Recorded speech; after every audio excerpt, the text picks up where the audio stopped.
আরে ভাই, গত কয়েক বছরে সারা বিশ্বে সবচেয়ে বেশিবার নোবেল পেয়েছে বাংলাদেশ পুলিশ। এ যেন এক অনন্য রেকর্ড। বাংলাদেশ পুলিশকে জানাই লাল সালাম আর একরাশ অভিনন্দন। সাধারণত মানুষ সাধারণ জীবন যাপন থেকে কিছুদিন ছুটি নিয়ে অবকাশ যাপনে বা ভ্রমণে যায়, কিন্তু আপনাদের এই গানের আইডল কারাগারের বন্দি জীবন থেকে ছুটি নিয়ে কিছুদিন সাধারণ জীবন কাটিয়ে আবার জেলখানায় ফিরে যান। আমার বন্ধু কেরামত আলী বলছিল, এই বান্দার যে কারাগারে যাওয়ার স্পিড, সেঞ্চুরি করা থেকে ভারতের বেস্ট বোলার জাসপ্রীত বুমরাও তাকে আটকাতে পারবে না। কিন্তু এই ভণ্ডকে বিয়ে করতে চায় কে, আবার বিয়ের প্রলোভনে পাও দেয়। আমার বন্ধু কেরামত অনেক মাথা চুলকেও এই অঙ্কের সমাধান করতে পারলেন না। অবশ্য সুন্দরী মেয়েদের তো বুদ্ধি হাঁটুর নিচে থাকে। গাঞ্জাখোর নেশাখোর দেখলেই এদের প্রেম উতলাতে শুরু করে। তাই হয়তো নোবেল ম্যান তার জালে মাছ তুলতে পারেন বারংবার। গত বছরের ১৯ মে যখন ইডেন কলেজের এক ছাত্রী ওনার বিরুদ্ধে নির্যাতন আর গ্রাফি আইনে মামলা ঠুকলেন, ডেমরা স্টাফ কোয়ার্টার থেকে ওনাকে যখন পুলিশ বগল দাবা করল, তখনও ওনার শিক্ষা হয়নি,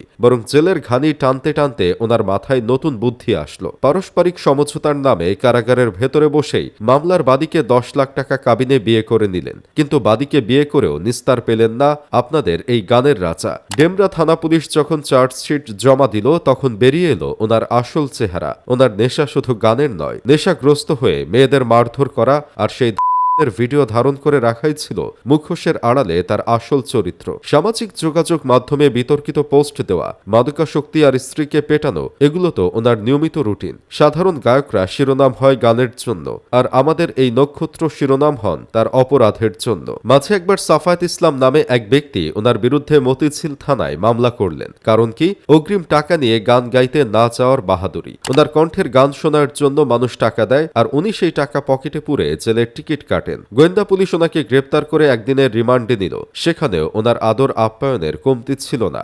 জামিন পেয়ে বের হয়েই গণমাধ্যমে এসে বুক ফুলিয়ে বললেন, আমি তো এখন স্বাভাবিক জীবনে ফিরে আসছি। ওনার স্বাভাবিক জীবনের সংজ্ঞা যে নতুন আরেকটা মামলা এবং পুনরায় আবার জেলে যাওয়া, সেই প্রমাণটা খুব তাড়াতাড়ি দিয়ে ফেললেন। আবারও এক তরুণীকে বিয়ের প্রলোভন দেখিয়ে মারধর করে কারাগারে যাওয়ার বন্দোবস্ত করে ফেললেন তিনি। আসলে আপনাদের এই নোবেল ম্যান বাস্তব জীবনেও অপরাধে নোবেল পাওয়ার আশায় আছেন। প্রতি সরকারের আমলে ওনার অন্তত একবার জেলে না গেলে পেটের খাবার হজম হয় না। রিমান্ডের বাড়ি পিঠে না পড়লে হয়তো তার পিঠ ব্যথা সারে না। মাঝে মধ্যে বাইরের আলো বাতাস নিতে একটু লোকালয়ে আসেন, কয়েকটা আকাম করেন, এরপর পুলিশের গাড়িতে চড়ে আবার পুরনো ঠিকানায় ফিরতি যাত্রা শুরু করেন। এটাই হয়ে গেছে তার রুটিন। আমার বন্ধু মোতালেব হাসতে হাসতে বলছিলেন, পুলিশ কি বোকা? বারবার নিজেদের কাজ পাড়ায়, কেন জেল থেকে ওনাকে বের করে? প্রতি বছর বারবার গ্রেপ্তার না করে আজীবনের জন্য জেলের স্থায়ী বাসিন্দা বানিয়ে দিলেই তো হয়। তাহলে কষ্ট করে তাকে হাজতে ভরতে হতো না, আর পুলিশের কষ্ট কমতো। ওনার এই জেলের প্রতি ভালোবাসা দেখে মনে হয় এই কারাগারের জীবনেই উনি সবচেয়ে বেশি স্বাচ্ছন্দ্য বোধ করেন। ওনার অপরাধের লিস্ট দেখলে মনে হয় উনি কোনো গায়ক নন, বরং অপরাধ জগতের একজন উদীয়মান ইন্টার্ন। গায়কের মুখোশ পরে অপরাধের যে নোবেল উনি জয় করছেন, তার জন্য আসলে কারাগারই শ্রেষ্ঠ জায়গা।